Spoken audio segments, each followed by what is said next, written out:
In this video, I will show you how you can delete apps on your iPad with the parental controls enabled. As you can see, if I try to delete this app from my iPad,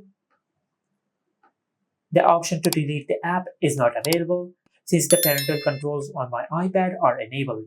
Now, to delete apps with parental controls enabled, you will need the password of the parental controls to do so. After you get the password, then just tap on Settings, and under Settings, just scroll down and tap on Screen Time. Under the Screen Time settings, just tap on Content and Privacy Restrictions, and after that, just select App Installation and Purchases.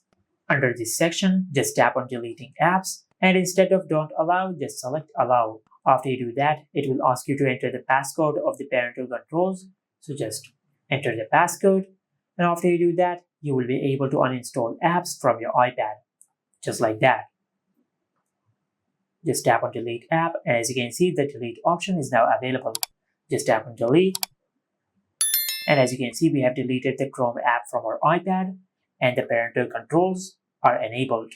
And this is it. Make sure to like, comment, and subscribe. Thank you for watching.